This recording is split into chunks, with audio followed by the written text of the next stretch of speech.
There we are, live with our special guest. No, the other side, Marco. Okay. Welcome, Marco. Good. Hello, Marco. Good to have you Welcome.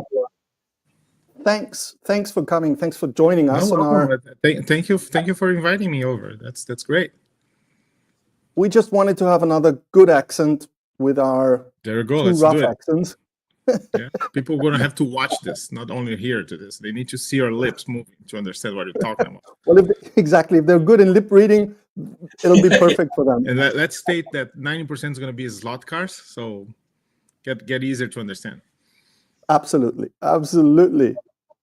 Guys, how was your week? I'll start with Harry because I know that Marco's explanations or story is going to take a little longer. So I'll start with Harry. Harry, how was your week? Well, this week, unfortunately, I've been putting a lot of RC car stuff on my channel. So apologies to my slot car racing friends. But I have to clear out my phone. You guys know that Doug from Magnetic Racing sent me a car for my slow motion race videos. So he sent me this. So I've been painting this to make it look a little bit more like an actual car rather than just a big piece of whatever he's made this out of. It's 3D printed. So we have TT on the back. That's what I have on my bench. And I built this today. So I just finished this. I'll have a video about this out in a few days. Oh, yeah. That's the Magnetic Racing from Ian and Doug and Tim. So that's their sign. So had fun doing that today. Made a video about it. And the usual mistakes, gluing my finger to the table, gluing the wood to the table. You know, it's all fun and games when you open a tube of super glue. So that's what I've been. That's what I've been up to this week. I guess that's why you wear glasses, isn't it? No, just kidding. Yeah, splash on my glasses, and be like, oh, glue everywhere, unbelievable. It's still stuck on my fingers and everything. I'll just do a quick hello to the chat because it's starting to fill up. There's Fox and Wolves from down under. It's 3 o'clock in the morning there. So thank you guys for joining in. Unbelievable, 3 o'clock in the morning. Yeah, and you want to go to sleep seeing 2 ugly faces and 1 beautiful face, not the other one. Yeah, that one. Jesus Christ, come on. Well, compared to you too, yes, but they don't know. Oh yeah, thanks. Face-wise, I'm the oldest in this group, so okay. Good. It's more important who has the most hair. Well, it's still, I feel like it's failing me.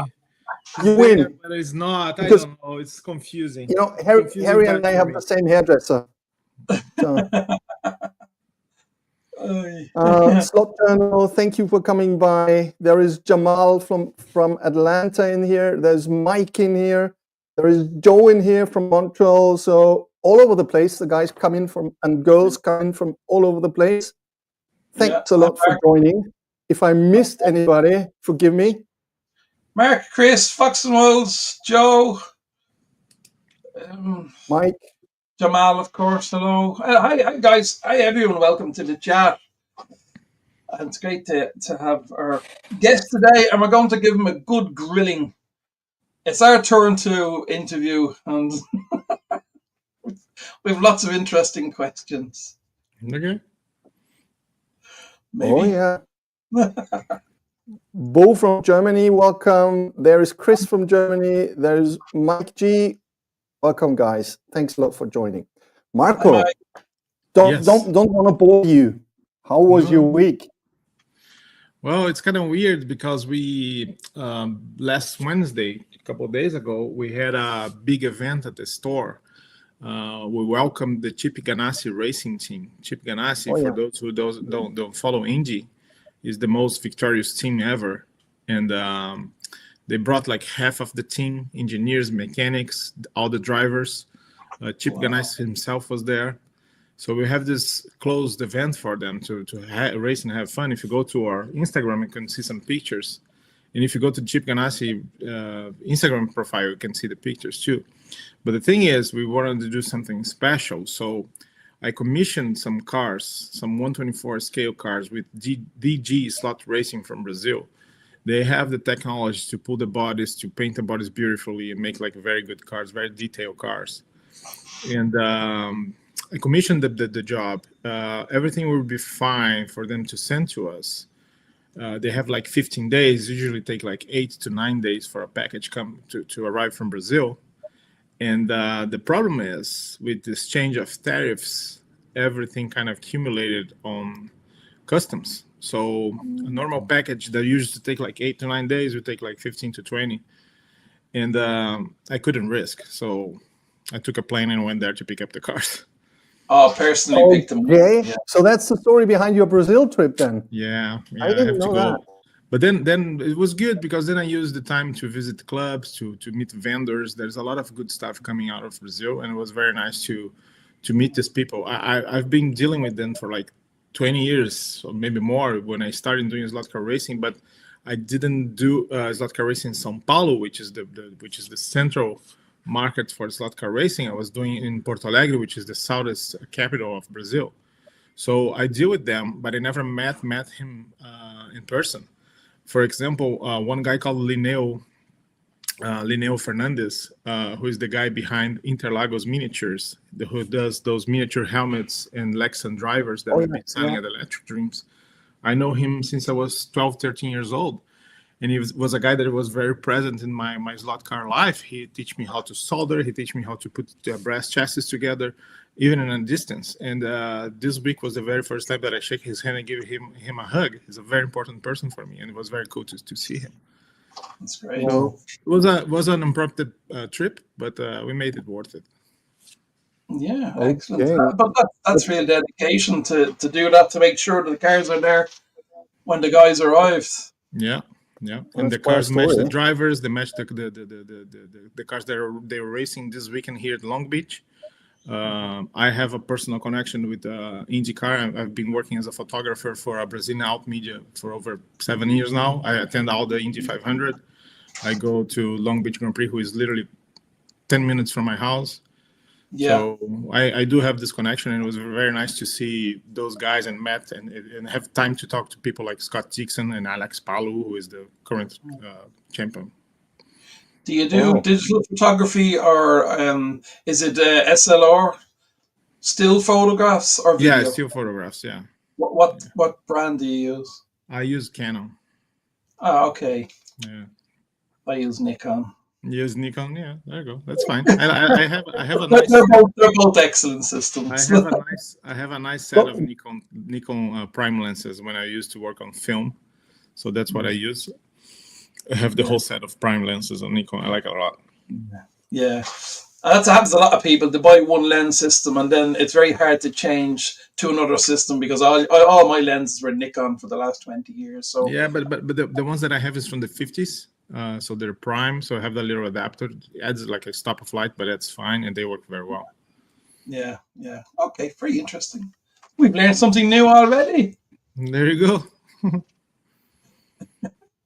Nico? But yeah, it was a very difficult trip. It's I remember when I start to think about getting the cars, there was a couple of direct flights, but when I had to book, there was no direct flight. So 5 hours to Miami, 8 hours to Brazil. And then when my way back, a guy passed on the plane. So they have to do an emergency stop in Manaus in the middle of the Amazon. And we stayed there for like 4 hours inside of the plane, just waiting, not even know what's going on. And then it was diverted. So it took like an hour to get to the Amazon, and then 1 hour more. So it's just like a pain in the ass. Wow. Yeah. That's... But the cars were here. Everybody were happy.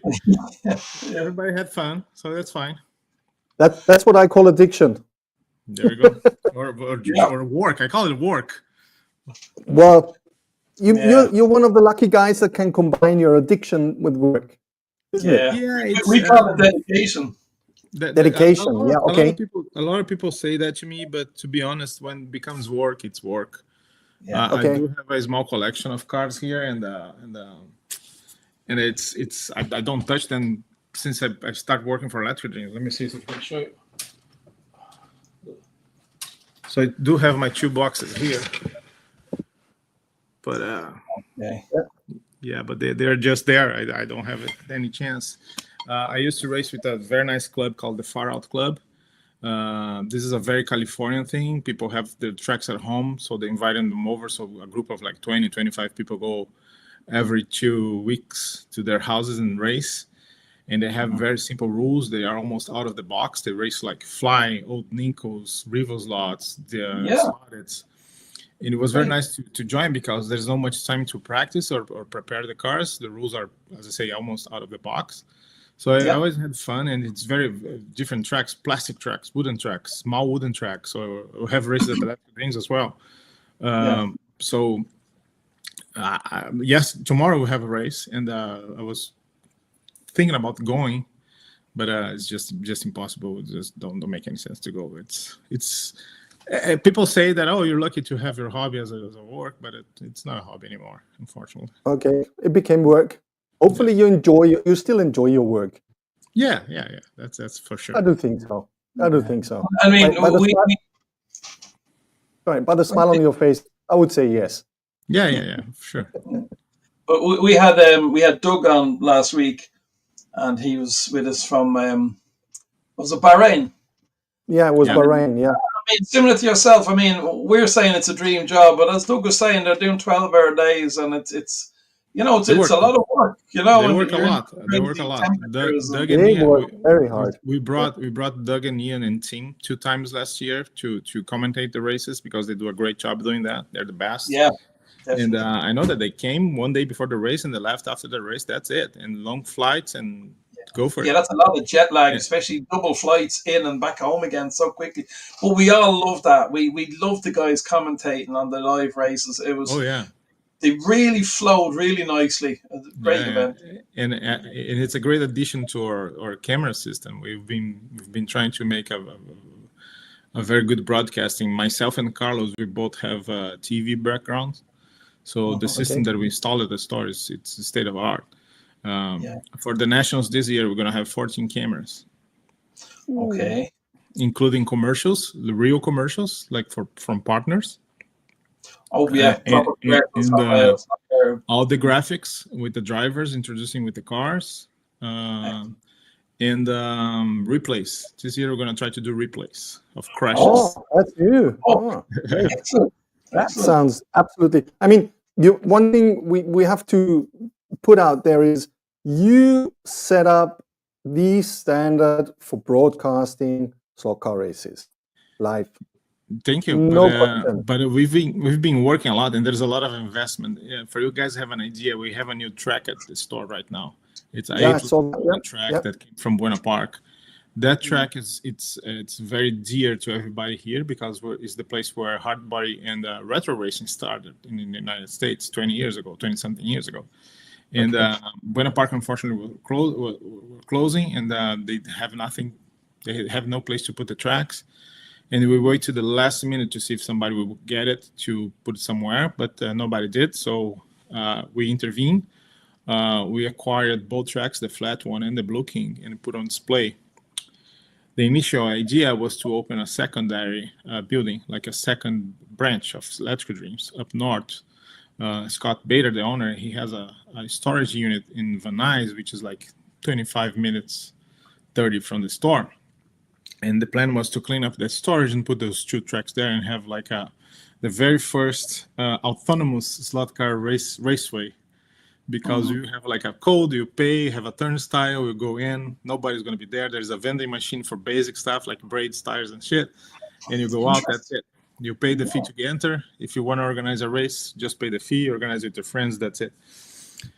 And everything was going on that direction. But then a couple of days when we went there to clean and organize the space, we hit traffic. And traffic in LA is just impossible. So from 25 to 30 minutes to get there got us like almost 1 hour and 40. And then we kind of realized that it would be very hard, especially if you have an emergency or something that you need to drop everything you're doing here in El Segundo and live to there. Yeah. So back in May last year, I started to see my options because I really wanted to put the flat track at least up. Because that track, it's very dear to everyone here in California. And I started to see my options to put inside of the store. But for that, I need to do a great move, change stuff and organizing inventory and trying to push the whole store to the back. And I really needed like a mezzanine to put my office upstairs. So I started to see my options. I quoted 3 companies to do the mezzanine, and it was just impossible.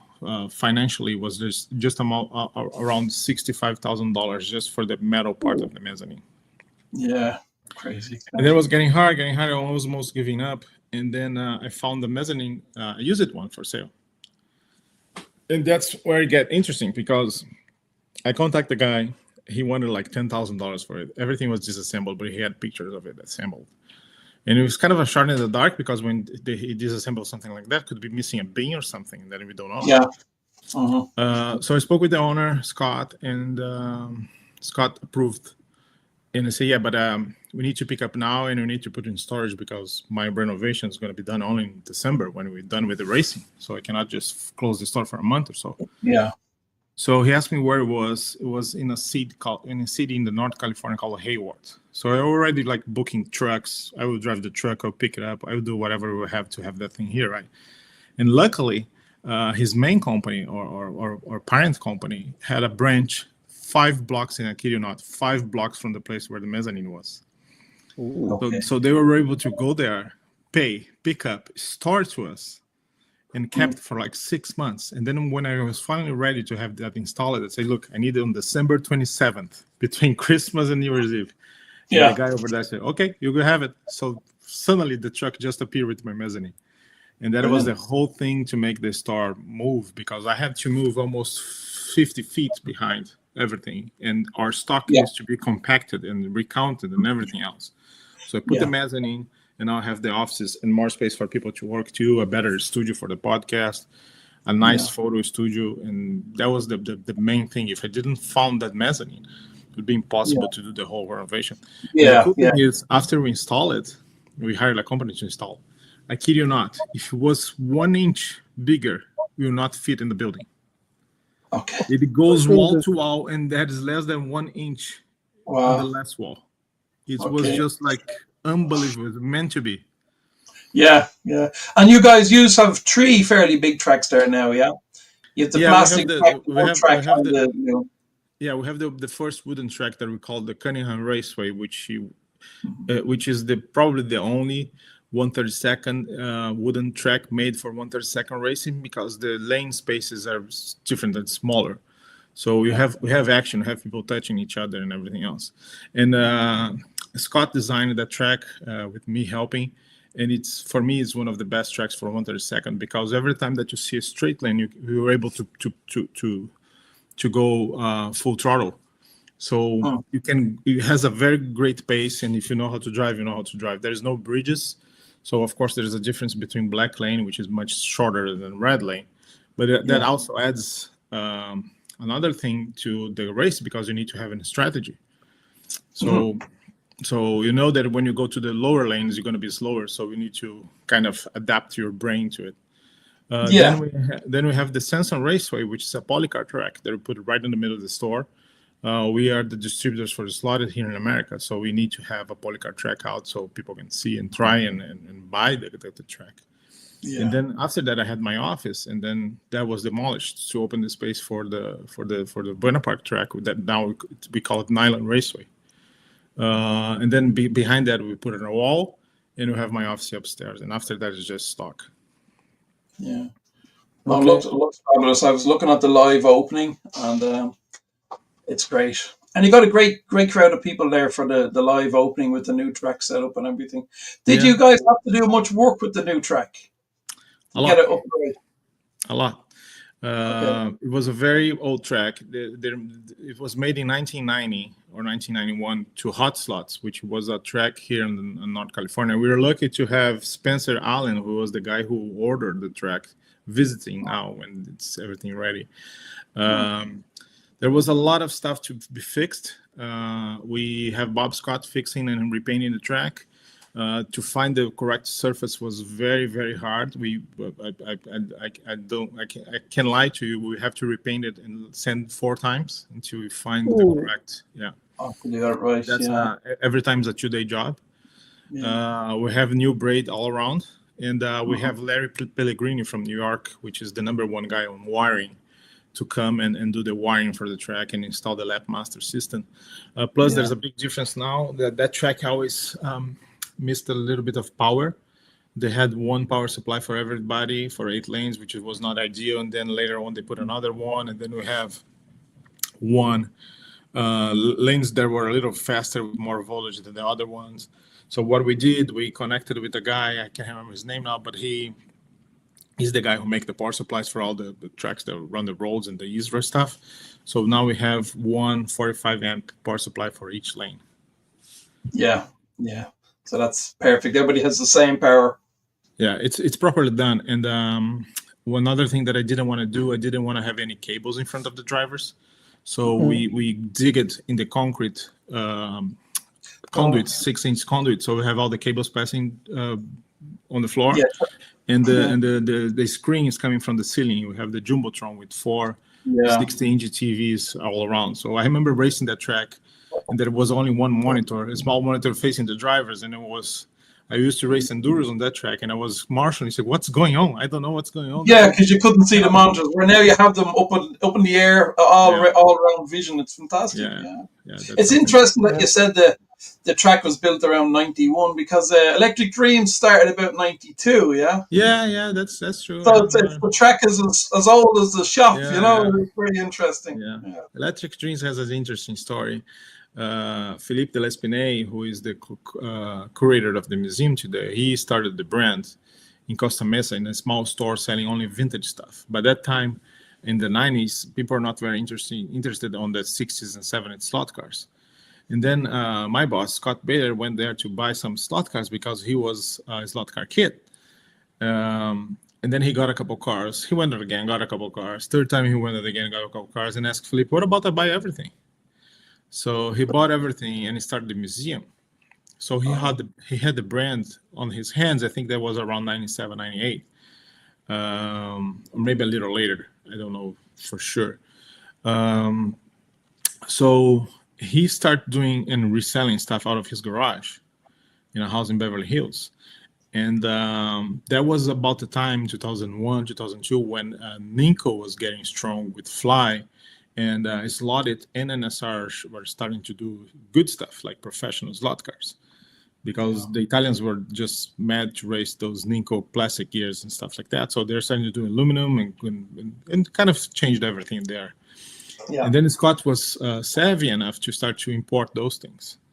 So out of his garage, he started the business, as we know today. And Kristen, who works at the customer department, she was the one working and starting this. Kristen, after that, she went away. She moved to Arizona with her husband.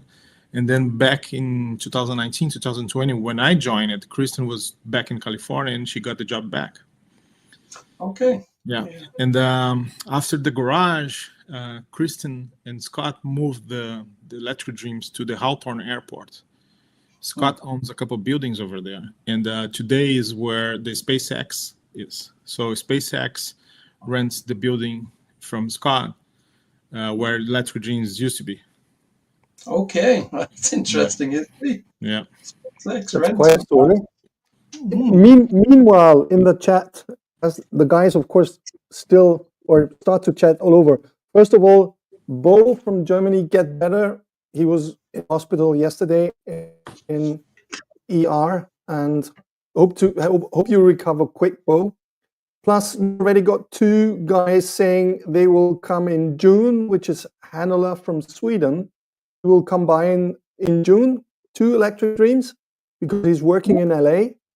Nice. And Jamal from Atlanta also says it's on his bucket list for this year. So there you go. Good to know, Jamal. Let me know when you're coming, and yeah, let's to give him a tour.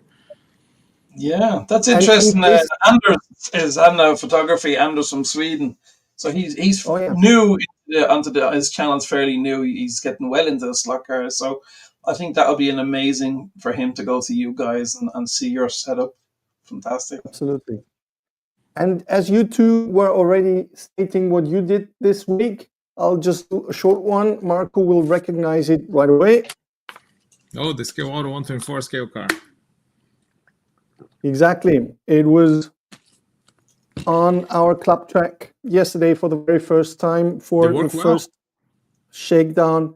It's a freaking awesome car, that is. Yeah. I mean, out of the box, I did nothing to it. I just, as it is, just painted it, put it together, took it to the track. We had an enduro with those cars here. It was the I know, opening I saw of the it. season. And I know, to be yeah. honest, nobody did much with those cars. Just put them together. You don't need, as Yeah. it seems, you don't need to do much. I mean, there are like 1,000 possibilities what you could do to the car or to the setup, because it offers such a wide variety to Do you think, I change have a things. question for you, since I know that Carrera is very strong in Austria and Germany. As a slot car racer, do you think your money is more worth it to get one of those cars or 5 132nd Carrera cars? In comparison, Yeah, what do you do with your money? You have 200 years in your hand. Do you get 5 Carrera 132nd and 1 Scale Auto? scale auto. Yeah. 5 Carreras. That's me. That's me. 5 Carreras? Hang on. That's me.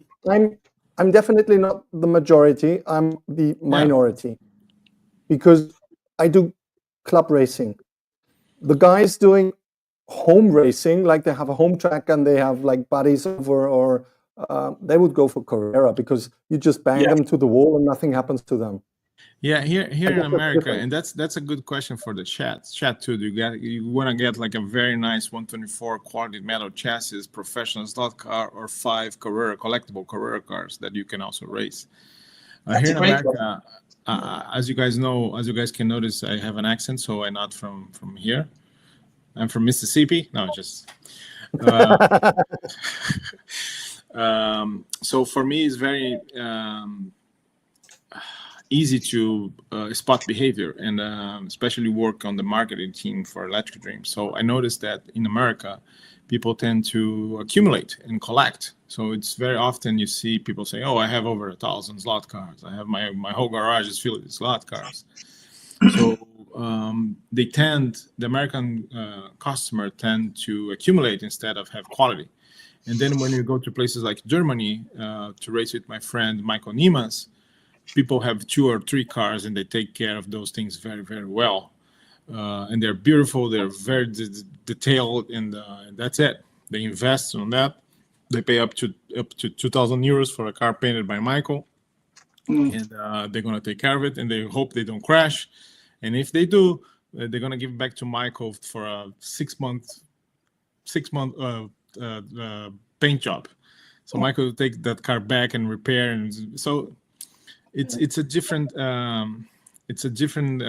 customer. There are different ways to enjoy the hobby, but I think the American customer tend to accumulate more, goes quantity over quality.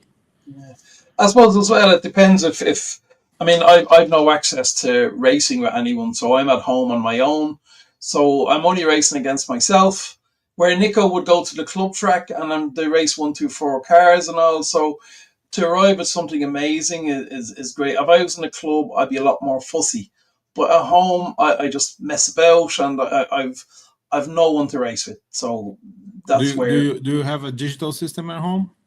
No, I like analog. Digital is just too much for me. I'm very happy with my analog stuff. Yeah. Which upsets loads of guys. Watch the chat will go mad now. Yeah, there are a lot of fans of digital racing. Yeah, it's weird. There are so many ways to enjoy the hobby. As you guys know, I've been traveling a lot and I've been meeting a lot of clubs. One recent example, last Thursday I was in Brazil, and there was a race in a place called the GT Slot Cars. So it was a Thursday night, and they have 36 people on the grid. It was a big party. I went there at 7. I left at 1 a.m. and the race wasn't over. I'd love that. And if you see the car, it's just like a different thing. It was a DTM, 124th, Lexan, thick Lexan body, almost hard body, using a fiberglass chassis, a 50K motor, and 2 magnets with sponge-fires. So the cars was really, really fast, stuck to the track, and every time that you crash because they have heavy magnets on it. And the way that they do is that they have two classes. So they set up, let's say, this lower class, they have a 5-4 cutout, 5-4 lap. So if you do a lap below 5-4, the lap doesn't count. So I was racing well, trying the track for the first time, and then somebody crashed on me, and my wing went off. And people say, "Oh, let's put the wing back." Well, I don't have time, just race like that. My next lap, I crashed the 5-4 lap time because the wing really made a lot of difference. Okay, that speeds. And I wasn't understanding what's going on because there's a little big beep. I look at my name. My name is in black. So what's going on? Oh, you missed the lap. What do you mean? I just passed you, missed the lap. So the next one, missed the lap again. The next one, so somebody stopped the race and explained to me, like, if you go below for 5-4, they're going to miss the lap. They say, how can I control? The guy just said to me, just go slow. So how go slow? It's a race. I'm racing against people. So the wing that came off, there's supposed to be a little advantage for my car, actually made me miss 3 laps. Yeah, that's hard to get into your head. So I think like it's just crazy how people can enjoy the hobby in different ways. And who am I to critique? Because they literally have 36 people on a Thursday night. Yeah, so it's working. That's working for them. Wonderful. But it's like Anders just said to me there, Hanover Photography, just said to me, "Oh, I should get into digital. It's brilliant." Now, I bought digital. I bought a 132 Carrera track digital. I connected it up. I ran it for half an hour. I disconnected it, put it under the bench, and I've never gone digital since. So I did try digital. It bored me to death. In half an hour, I just thought, this is all too fussy, beeping and burping and set this, set that. I said, no to all that rubbish. I just connect up my analog and that's what I enjoy. In my opinion, I've been doing this since I was 12, 13 years old. My father used to have a raceway in Brazil. I worked for him for a long time. I'm kind of an analog guy. I think it's part of the challenge for you to go all the lanes and find the challenges of each lane, and you have a strategy and everything else. Yeah. And I never been into a proper one-to-one digital race. I experienced before, but I never race or kind of. And I just think for me, like the home kit that Carrera sells is just too many beeping. It's just like too many programming and beeping, and I don't have the patience to read the manual. I'm just gonna put the car and go. That's me. Yeah. I do agree. I do agree fully. There's a little but to it. I got to know digital racing in the very beginning. There was a European Championship going on when the digital system started, shortly before Carrera came out. It was a French system called Davic. I don't know whether you heard of it. It's 2 guys, David and Victor, who came up with it. And Okay. we were racing 32 cars, and the tracks were 4-lane, old polysteel track, and the track length was 70 meters. 70. So you needed a gym. They put on a gymnasium and on the floor.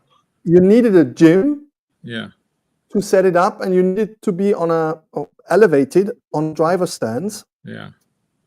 That is freaking awesome. I can imagine.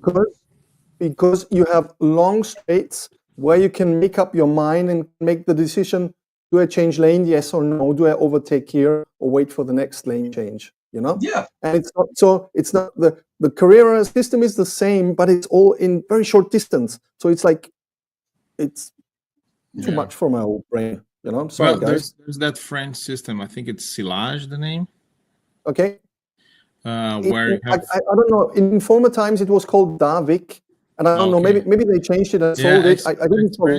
I experienced that one in a club called Mini Bólidos Chamartín in Madrid. They have a wooden track with that system. It's pretty good. It's just a 2-lane, but the thing is, you have the track. How can I say to you? It's intelligent enough that if you have nobody in front of you, they give you the proper racing line. Okay, yeah. That's pretty cool. And if you bump someone, you get a time penalty. And if you go to refueling, your car came a little slower. It was a very good experience for me, and it's a very nicely done track. Again, it's different ways to enjoy the hobby. There's people who just collect. There's people who just. I have people here who came to the race just to watch. They don't own a single slot car, but all the races are here just to watch and make friends. So, Yeah. different ways. Only in the years since I built my track. As I said, it's a 4-lane. And there's only 3 times I had 4 people actually racing on it. And that was just family who came to visit last August. But I was so happy just to sit back and do commentary, just to keep everybody where they were in the race and just say, you're in first, you're in second, keep going, you're going to win and all.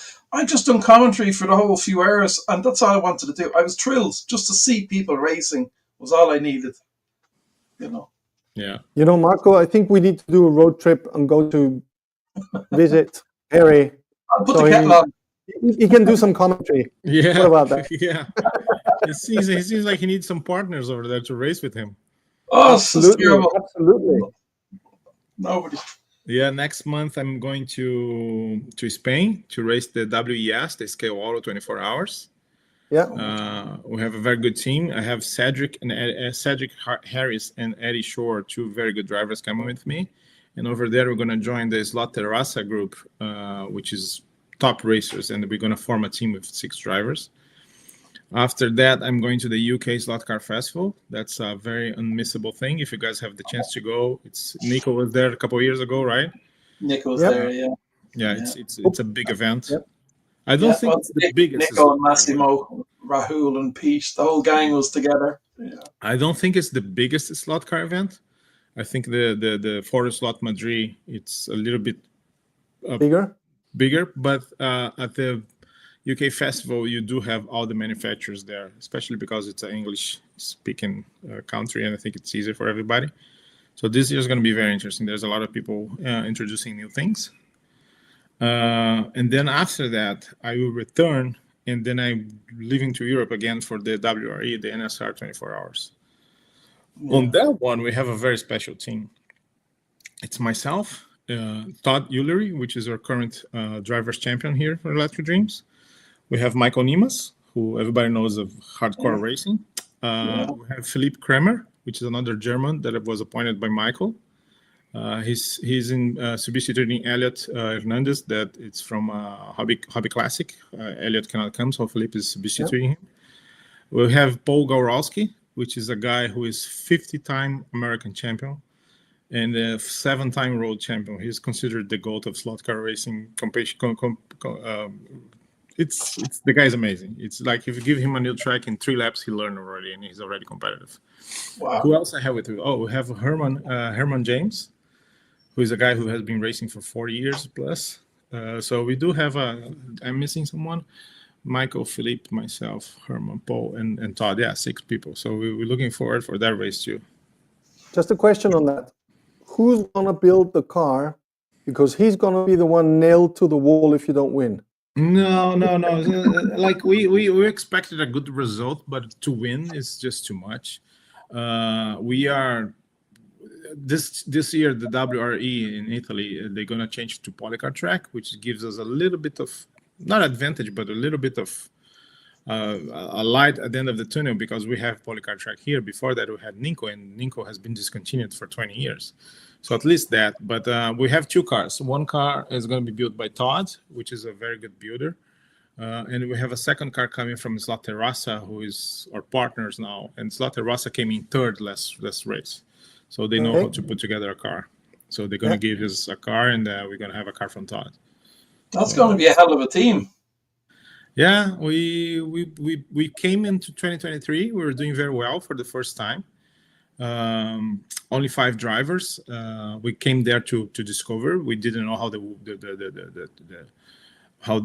race work, how the lane changes. It's a big 5-track mirrored in a gymnasium, so it's a big event. So we were there to discover, to find out what it's about. We didn't brought tools. Our car was not there. During qualifying, our brakes were too low, so the car didn't work during qualifying. And then we ended up in last. And at some point, like 40-50% of the race, we were in 5th. So we're doing well. And then something happens at night. One of the marshals forgot to change the sticker, so they put our car in the wrong lane. And it was at night. Nobody could see it, so it crashed like several times until we figure out we lost the heat. Next heat, they changed it, but they changed it to the next one, which it was not. It was like two heats before, so the car kept crashing. and it was like Okay. 3 a.m. and Michael was by himself there. Everybody else was sleeping, and they have to stop the track to figure out. But at that point, we lost 2 heats. But we made a recovery. We finished 11th or 12th. Yeah. But could be Correct. much nicer. So this But year you would have we been were. way up with that. You would have been way up in the without these people, so would have been way. But these things happen. I was watching the National Slot Racing Association's World Finals there. I followed the Latvian guys in it, in Italy, and we had a couple of guys had problems with one guy. Crazily had somehow wired up the wires wrong to the braids, and his car. They said go, and his car went in reverse. Go backwards, like, yeah, happens. No. So these things and happen. Those are the professionals. Yeah, and I was looking, I was thinking, oh no, And there's another very good racer called Anna I think she's from Norway, I could be wrong. But she had car trouble as well, and she was well up there with some of the top guys, and her car failed her as well. So these things happen, don't they? As long as you're having a great time. I know some people get very serious. Over there in Italy is rough. People, the top teams, the guys from the top teams, they're kind of violent. They knock you off to get them past. They ignore you. They don't speak your language, and you don't speak his. Yeah. Those some angry guys, people shouting and everything. Yeah. I hate this when people shout at marshals. I mean, a marshal is doing his best. Well, I use all my Italian with the marshal last race because the guy was over the phone and my car was having problems and coming out just in front of him. And every time that my car come out, he have to drop the phone and take attention. So I use all the Italian that I have to tell the bad words that I know to him. The fun fact is that at the end of the race, that guy ended up winning the race. So he was the winner. I was yelling at him all the time. Oh no! Well, which brings me to a sentence that is very common in our club. You don't win a race on track. You win as a marshal. Yeah. That could happen too. Yeah. Well, if you crash, you cannot. It's your fault. You cannot yell at the marshal. But if the marshal is not paying attention, you have all the rights. Exactly. Yeah. Little funny story. Ages ago from our club, we had a club race. Everything very serious, And of course, we change lanes, so you change marshals. And one of the marshals shows up at the track and had a Coke in one hand and a hot dog in his second hand. So how you playing the marshal? Everybody was going mad at him. Like, what do you think you're doing there? Just crazy. Yeah, that's crazy. Which brings me to a question, Marco. What's your personal favorite slot car? Personal favorite slot car. Now, if you turn around, look into your box. Yeah, let me see. I have one that What's your favorite slot car in there? I have one that I built and I won an enduro that I never used again. Let me show you. Yeah. So this is for the hard body class that we have here. It's a short track NASCAR. Okay. No windows and everything. A very nice driver, painted driver by Mr. Linneo. Let's see if I can show you here. Yeah. Oh yeah. Yeah. Cool painting on a driver. So as you can see, the wheel wells are open, and so it's basically like a short track NASCAR. They run on dirt. Yeah. So the car below it, it's a custom made chassis that I put together. Okay. Nice. So there's a lot of things to this. As you can see, there's ball bearing on the guides. I don't think you can see from here, but it's a ball bearing guide. Underneath. The wheels are the front wheels are independent. They have some sort of a camber. The side pans, they don't go upwards. They go downwards. So there's like a spring system to go here.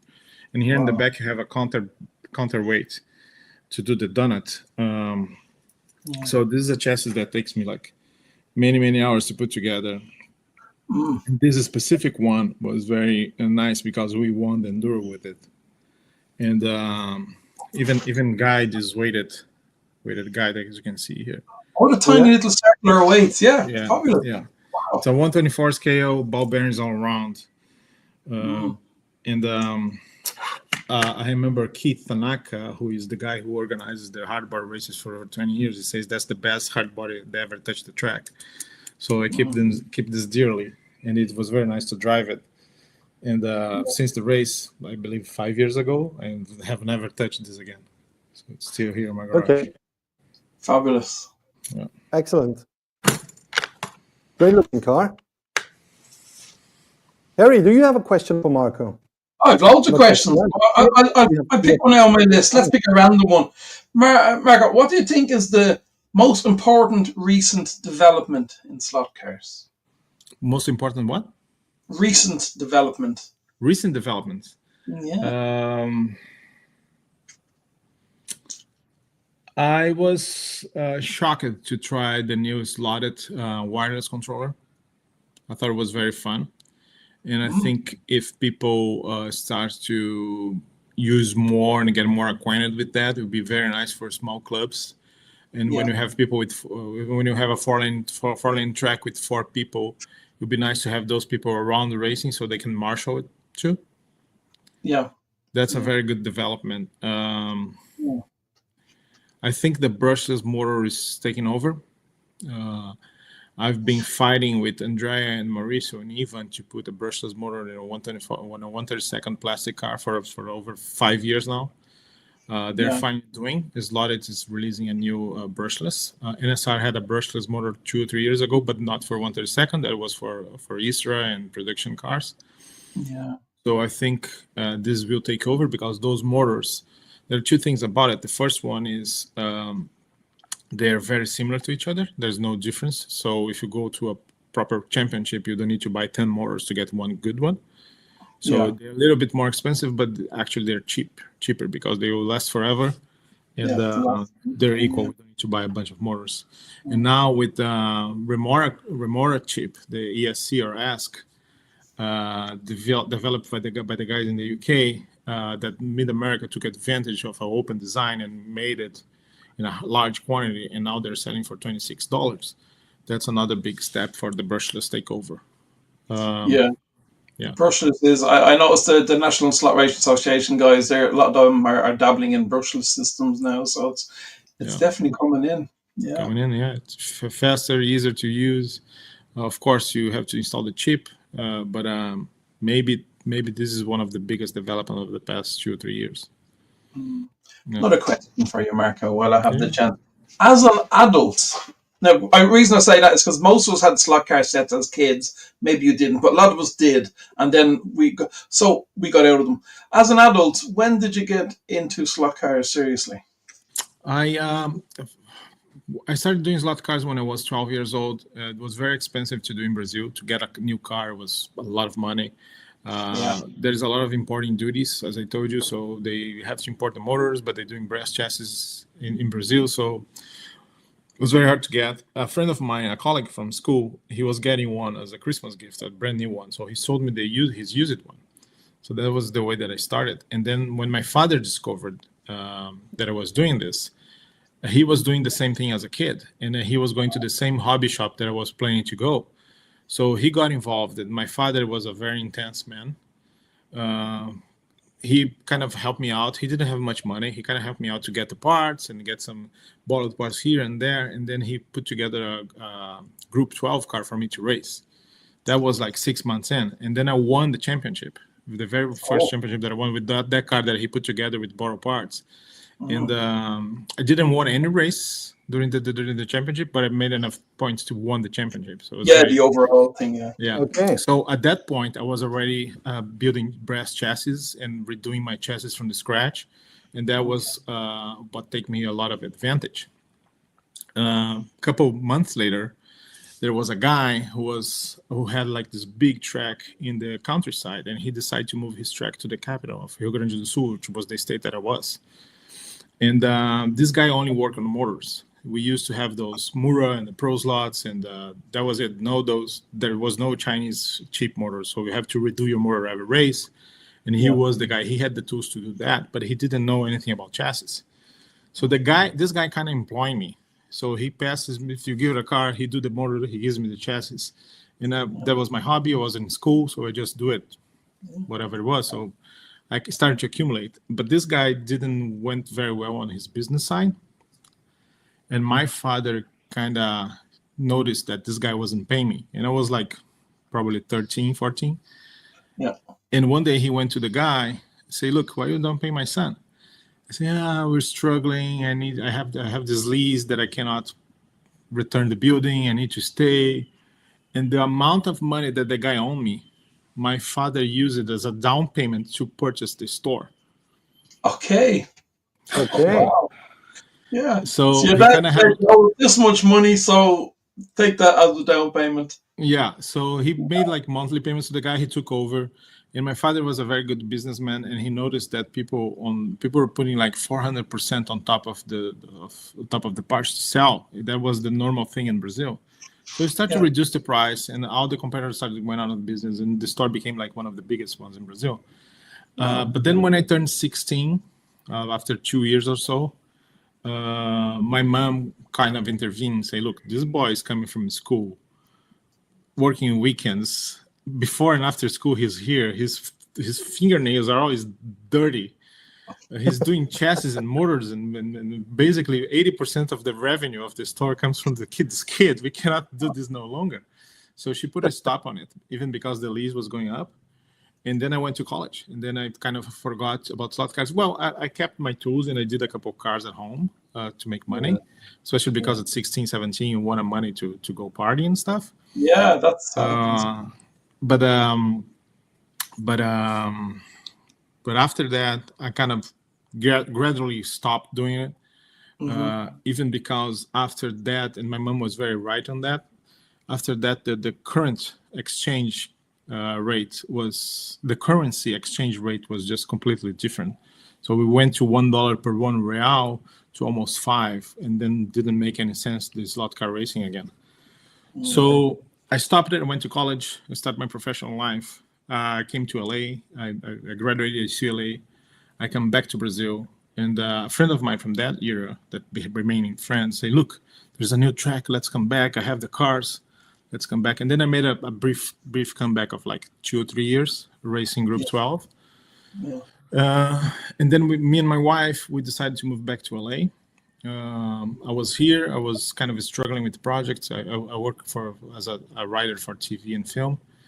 And then I was trying to get more, I was trying to practice my English. So I went to a lot of veterans fields and kids fields and tried to make like as a volunteer, and nobody was accepting. And then there was a club called the Big Lou, which is still going on, like 5 blocks from the apartment that I was living. And said, "You know what? I'm gonna join those guys.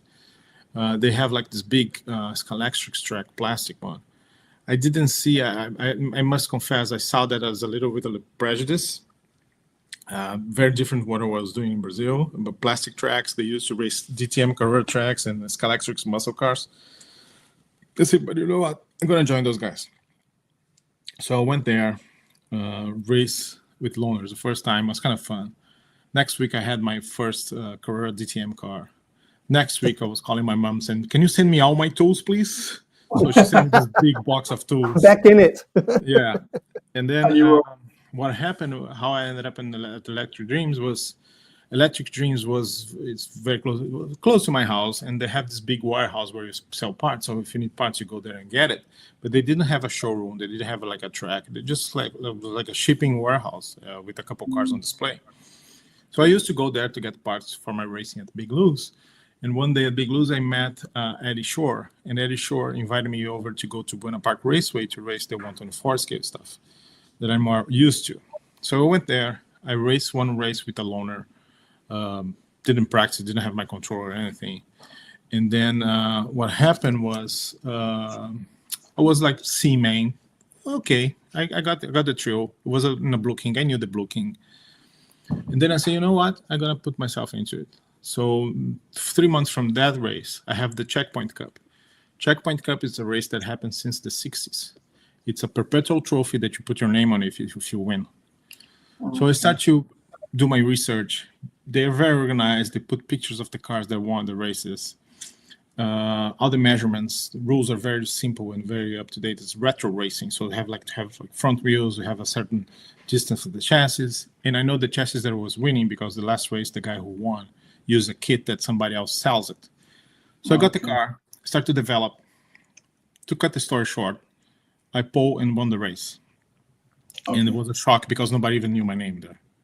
And then I have a picture with my name on the trophy, which is good. After that, I started to become a little famous around here. And my projects on the other side, my television projects were a little down. The pandemic started, everything was canceled. And then I emailed Scott, which I knew because I visited the museum before. Scott, look, I'm looking for a 9-to-5 job. If you have something for me, let's do it. After a couple of months, he gave me the opportunity. And 5 years later, here we are. Brilliant. Excellent story. Just a quick brush up for you, Marco. Jamal from Atlanta is asking on where to get a good place to get 1-24 scale cars. It's a new store called Electric Dreams. Just go for it. You find it online as well. Yeah. And they even ship within the USA, believe it or not. Yeah. Yeah, if he orders over $100, it's free shipping. There you go. Excellent story. Excellent story, by the way. Do you collect slot cars, Marco? I have a couple. I have that box that I show you. Okay. I think I have like all the cars that we have there are for the Far Out Club. So I have duplicates. I have 2 for each class. So I probably have like 24 cars and a couple of 124 scale that I built myself. That's okay. it. So you do collect yourself as well a little. I have race cars. I have like in the box. I have 2 cars. One that was given to me by my friend Jim Wiseman, which is a Ferrari 312, I believe, from Fly that is signed by Clay Ragazzoni, and I keep it at the store. And I have another Ferrari that it was the Penske one by Fly, which was very rare. That I bought it to myself because somebody was selling at a swap meet that we have at the store. So, yeah, that's it. Collect. I have a Lola here. I have a Lola from Fly too. But that's it. I don't collect. And you don't have a car at home, I presume. You don't have a track at home because you don't need one really. Well, please give me a break. You have to get away sometime. I have 3 tracks to take care of, so give me a break, please. Yeah, I'd be like a busman's holiday. You don't want to rush home to race on your track. Don't stop. Well, and I have to invite the same people. No, don't. Yeah, guys, the same race all over again. No, stop. Hey, Marcos, what is your favorite? What is your personal real car? What do you drive? I have a Golf R. And and I recently got a Porsche 944. Oh, very nice. Yeah, that's out of museum. It's just like the carpet was never used. It's 40,000 miles, and it's a S2 model, and it's a funny story. A friend of mine who is a Porsche mechanic here in LA, my oldest friend, he's also from the same hometown that I am, so we get along very well, and he got the car for a one owner because the guy I think he was sick or something. So this guy has the car since new. He sold to my friend. He fixed the car is pristine. It's like I stole from the museum. So he got the car. He fixed a couple things. Put it on storage because he has a small collection. And I said, "Can you sell me that car?" And he said, "No." "Can you sell me that car?" "No." He never wanted to sell me to me. So one day he calls me and he says, "I'm getting a divorce." And next thing I ask, "Which car are you selling?" Yeah, you're thinking, "Oh, that's terrible." You're getting No, I asked right away. "Oh, so which car are you selling?" So he told me that he needed a couple of thousand. So I made a deposit to hold the car, and I got the car like 2 months later. He didn't want to give to me. So I finally got there, pick up the car, and that's it. It has been here in the garage. I use like once a week or so. Wow, fabulous. I'm sure Harry knows it. I don't know whether you know, Marco, what the old Fiat 500 looked like. A really tiny car. Yeah. I had one.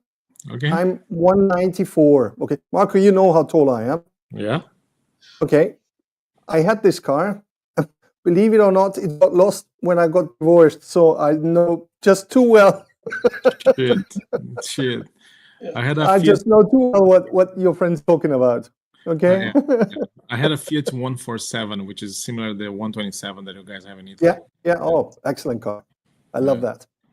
But Nico, I can only imagine you in a Fiat 500. I mean, I'm into classic minis, so I had a lot of classic Mini Coopers back in the day. And when I got out of the car, my daughter used to say it was like somebody squeezing a pimple. Tell you something. Nobody beat me in a roundabout in that car.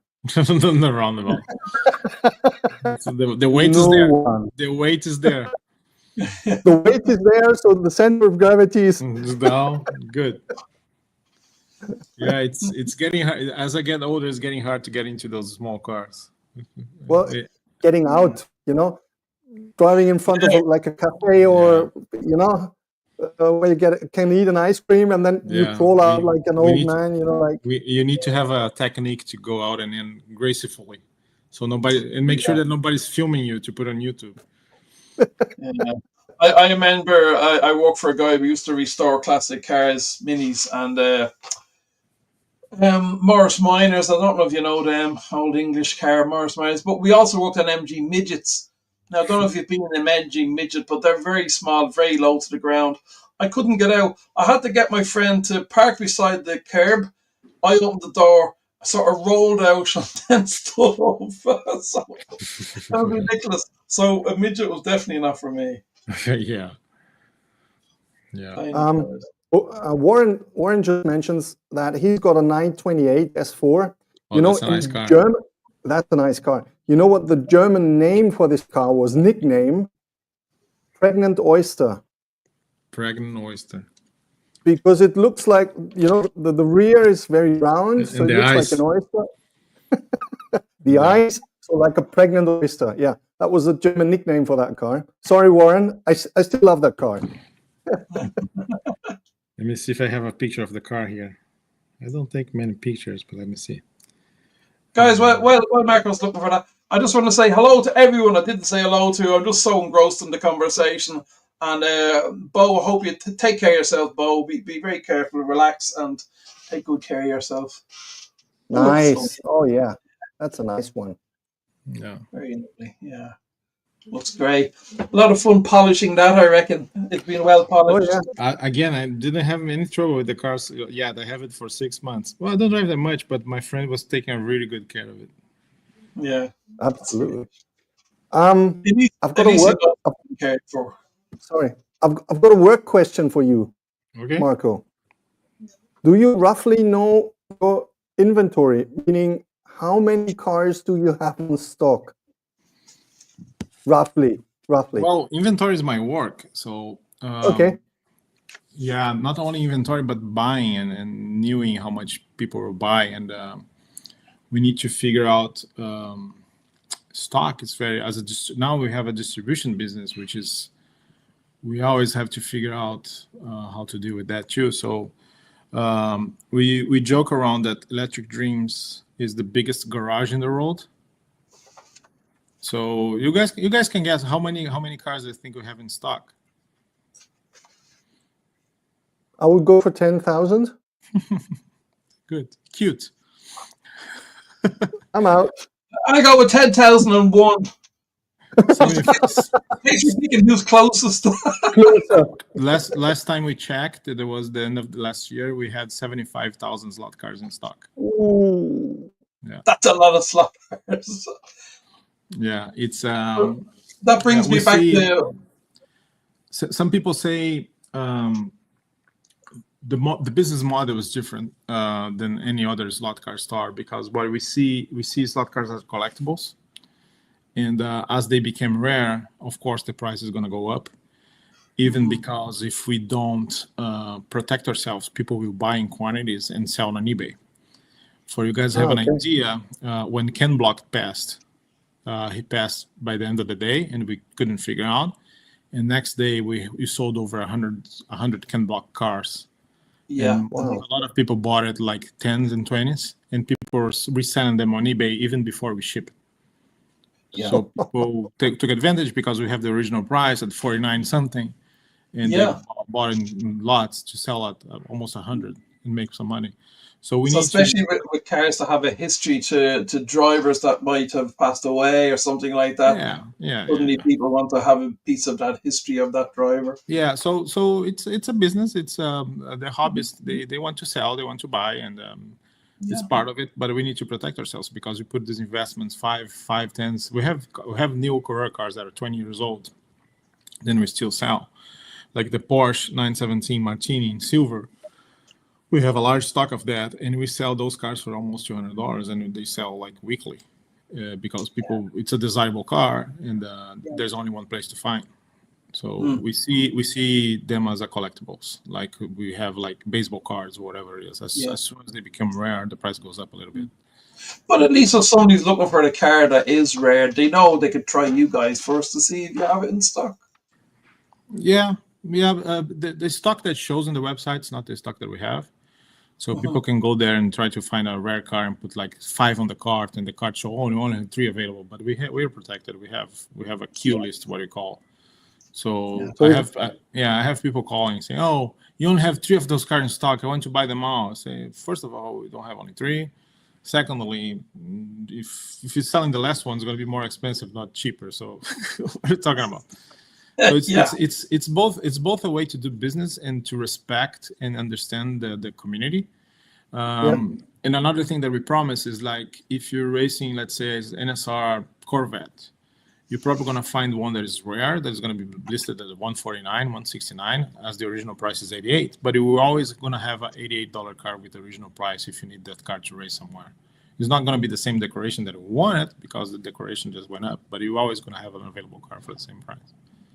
Yeah. Okay. So would it be, if I'm looking for a car that's out of stock and I can't find on your homepage, should I send an email to you guys? Or usually what happens is every time that the car is sold out, what we have available, I got a notification, and then I go there to fix it.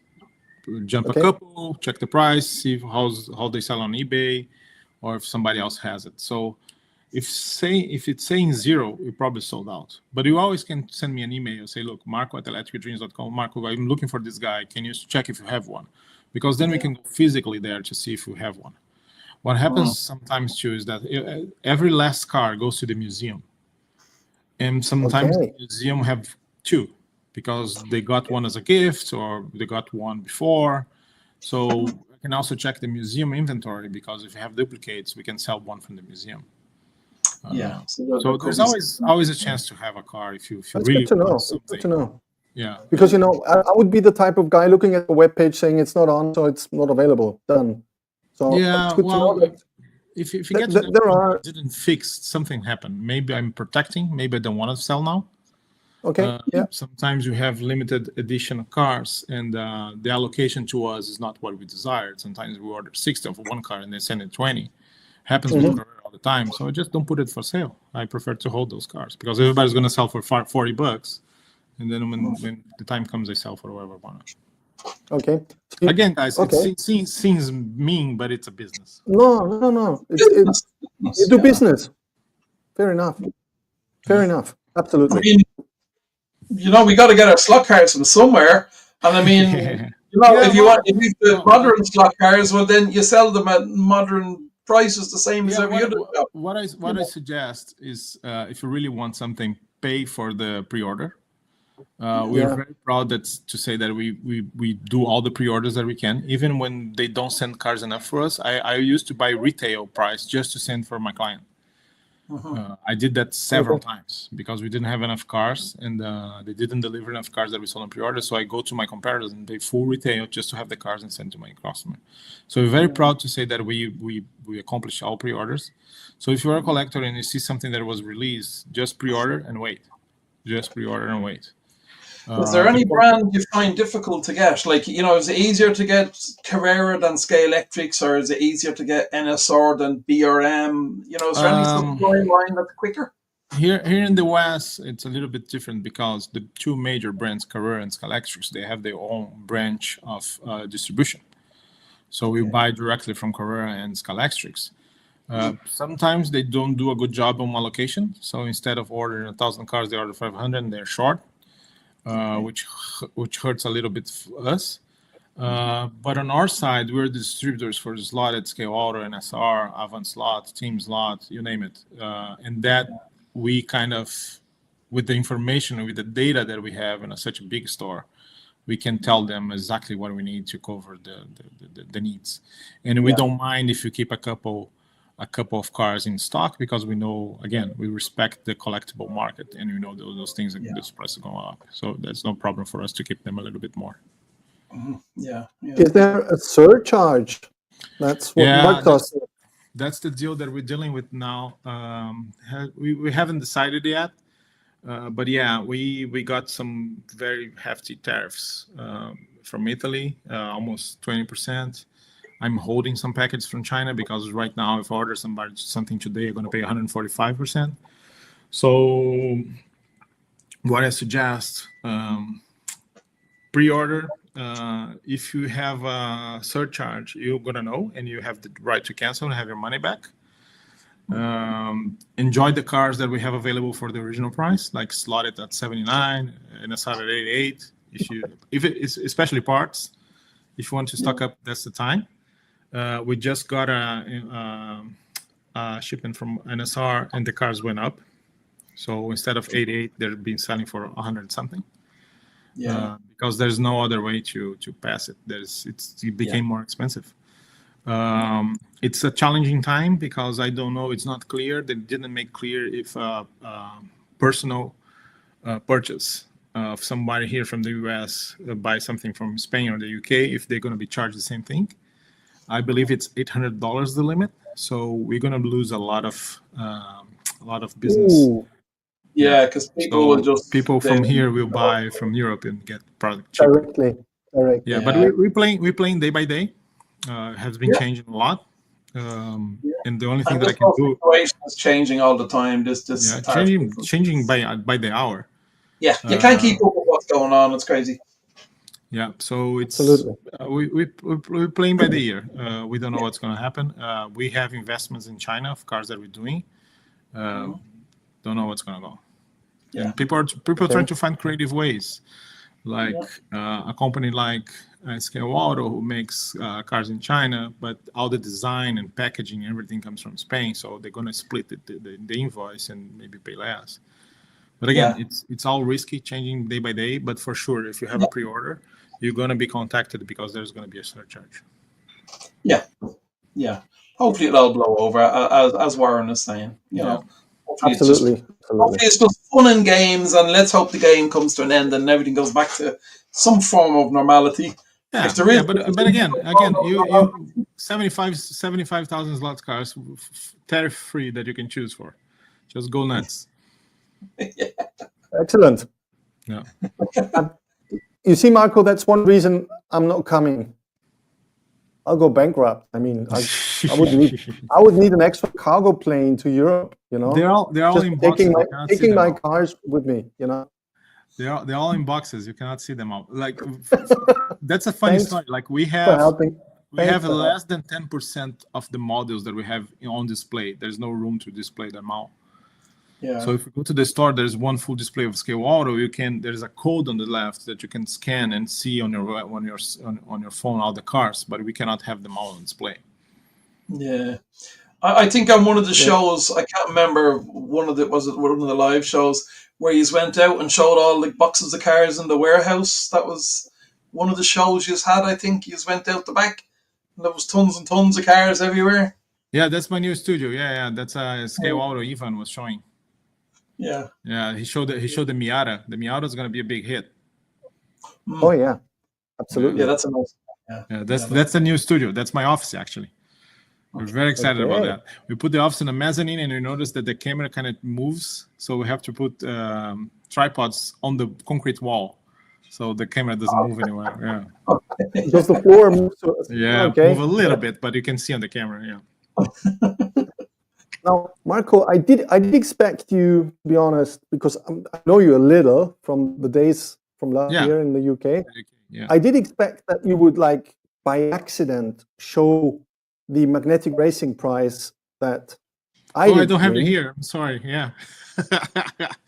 So this is my revenge. This is my revenge now. You know what's coming? Have one too. Don't show me the zombie track. Don't show me the zombie track, because you know that something happened there. And it was over there on the top. Now, place. The The story of this trophy is that Marco has beaten my ass on the track. Okay, I'm a fair gangster, Marco. You know that. I'm a fair gangster. He kicked my ass. The only reason why I got the trophy is I didn't do business with Magnetic Racing compared to Marco. So they said, no business guys going for the Williams. You kicked my ass. No, but let me put the contest. Like Magnetic Racing with Ian, Tim, and Doug, they put together a very nice tour for us at the Williams facility. So we toured the whole Williams facility. By the end of it, when we got to know each other. There was a track that they operated, and they said, you know what, you're going to organize a race between you YouTubers. So there was me, Pete, Nico, Massimo, Raul, and there's somebody else, right? I think there was a sixth driver. So I look at them. So is there a race? Is there a trophy? I say, there's no way I'm going to be beating. That is not going to happen. So I won the race. I got the trophy. That's the fastest YouTuber. Next couple of days after, they have the zombie track at the UK festival. Beautiful track. And I couldn't understand that they're counting 2 laps, not the fastest lap. I thought we would have 2 laps to do the fastest lap. And then I finally did the fastest lap. And then there was a guy from Scalextrics, like one of the employees, I don't know his name, coming and beating me all the time. So every time that I passed, there's this name of this guy in front of me. So at some point, so give me this car. So I finally understand that it was 2 laps and I beat the track. But then Nico came up and did a very good lap too. So he got the trophy. And as we're all pros, we waited to the last day, to the last hour, so that the track was clean, the tires were round, and that's when the whole competition started. Everybody was packing already, and us guys still standing at the track and kicking our asses back and forth, you know. Yeah, that's Alex guy. I didn't like him, so I need to do something.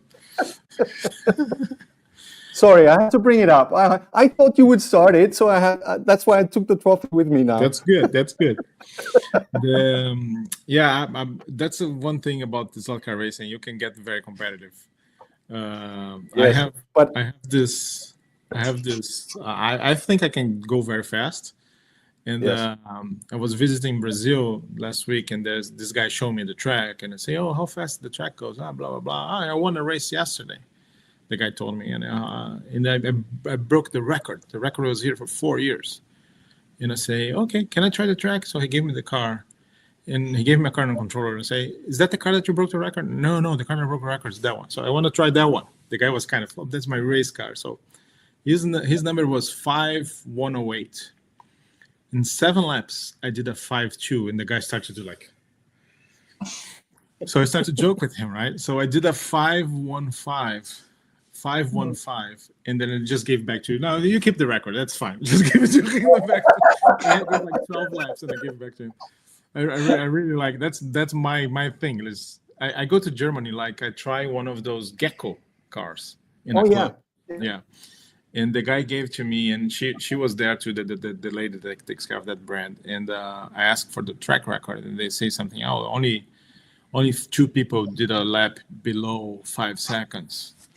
And they say, okay, you know what? Let me try this thing, because it's a very nice car. I wanted to represent those guys here, and it's a beautiful car. It's a Carrera body with a great chassis that they develop, and it's a very well done. So I'm driving the car to experiment, and the guy said to me, oh, only 2 people did a lap below 6 seconds. So say, you know what?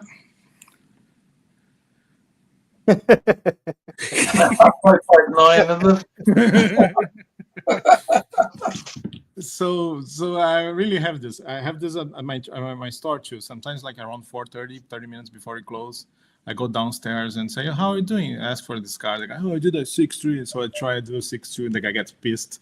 Now they know. Now every time that I go there, they just start to collect the controllers. No, it's fine. Yeah, we're finished. Sorry. I do have this superpower. I do have this superpower. I wish it could be like X-ray vision or flying, but no, that's the shit I got to.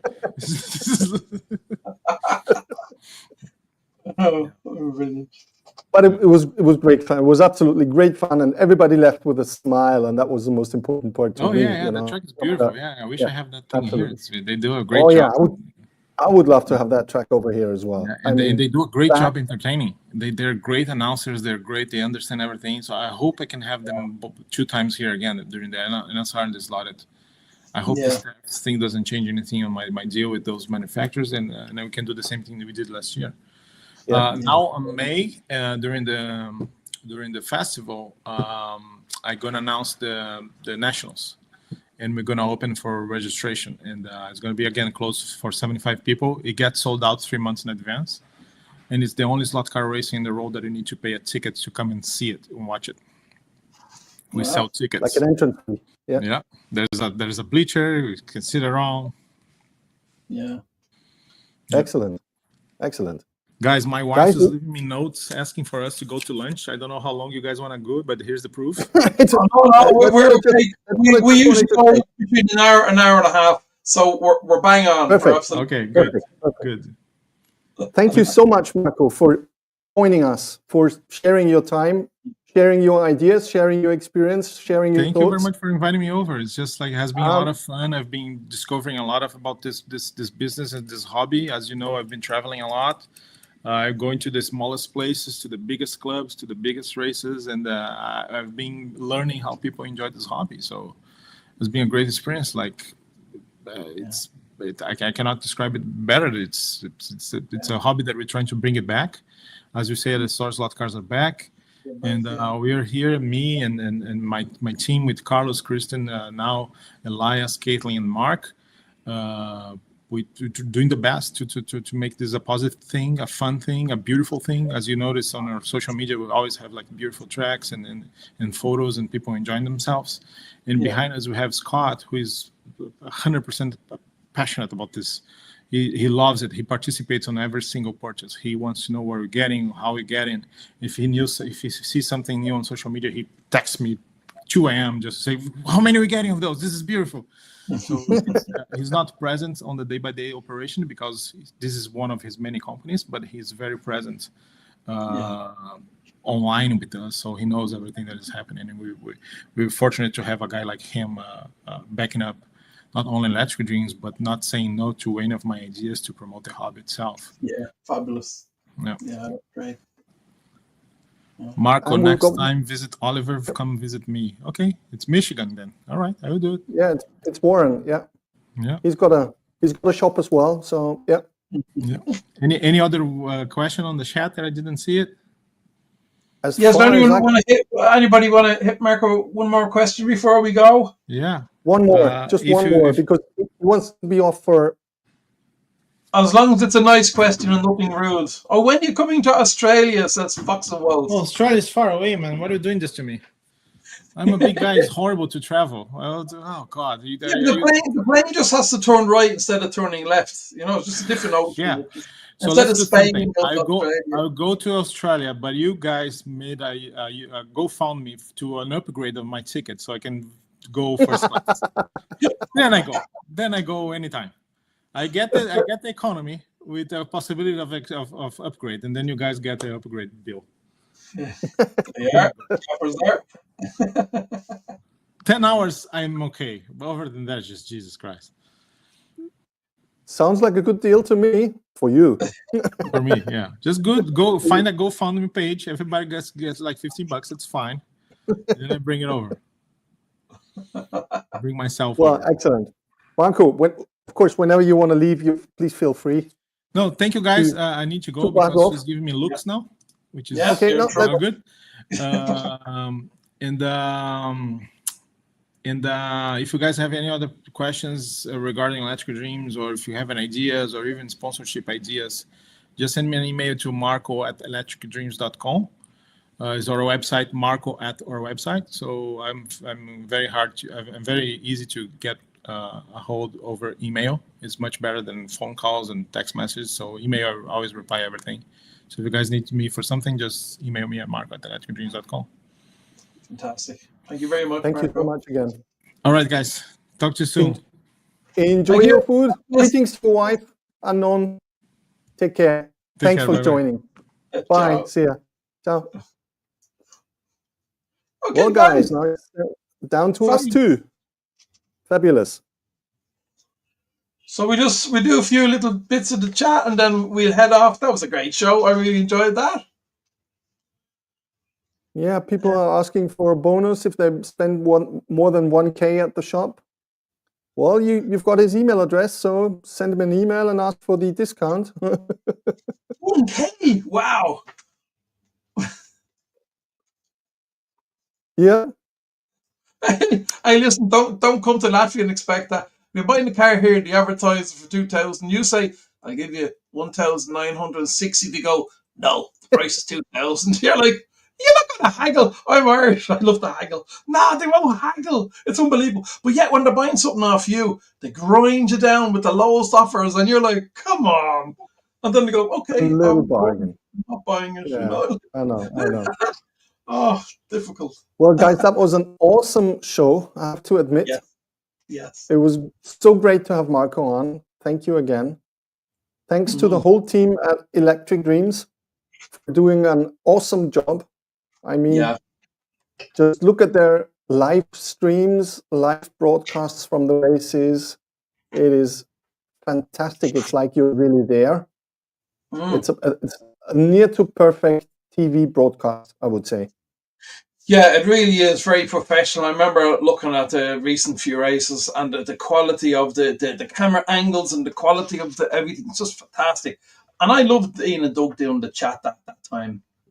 Fantastic. It was such fun. The whole event was just stepped up another notch. So hopefully the guys will go back and do another. Yes. Would be great. Yeah. Okay, guys, I think we'll call it a wrap. It's Nico's bedtime. Exactly. I can hear my bed screaming at me.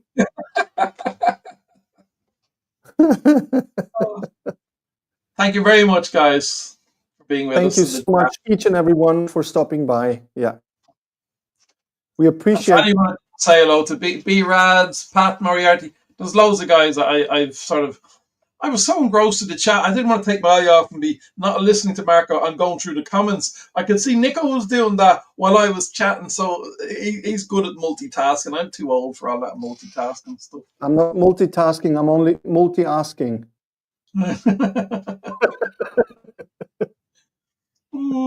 Going through the chat. And I think Ron so fast was here as well. Hi, Ron. I never said hello to Ron as well. So Bo has a couple of Reba slot Porsches and a slotted McLaren F1 arriving. Very nice. Yeah. Very nice, Bo. Well, Hannah, I know that Eric did a 5-hour stream yesterday, but he didn't do 5 hours, did he? Sounds like.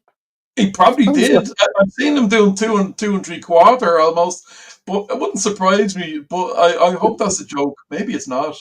Maybe also, Eric did do. I think we need to look up Eric's page now, Hannah. Thank you very much for letting me know and having a sleepless night now.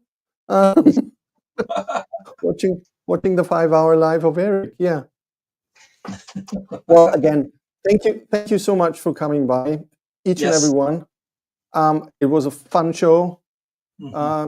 Please tell, like, share, tell others about Harry's channel and Nico's channel. Our life. And Hannah says he did. Okay. Yeah. Thanks again, and we'll see you back hopefully next Friday. If everything goes right, we're working on it. B-Rads, thank you very much. Yeah, that's about my little bridge I did. Thank you. I haven't been. I'm so busy uploading stuff and trying to clear all my RC stuff from my other RC channel onto this channel that everything. As Nico will tell you, I changed a whole lot 2 weeks ago. Now I have to change a whole lot back again. So it's just all over the place. I'm sorry if everyone's thinking this guy is mad. And as I said, my wife and my daughter says, you're bipolar. And yeah, I probably am. You just have to deal with it. It's all good. Welcome to the club, Harry. Welcome to the club. Okay, guys. Thank you so much again. See you around. See you around next time. Thanks for being in the chat, guys. See you next week. Hopefully next week. We'll see. Thank you. Bye. Bye.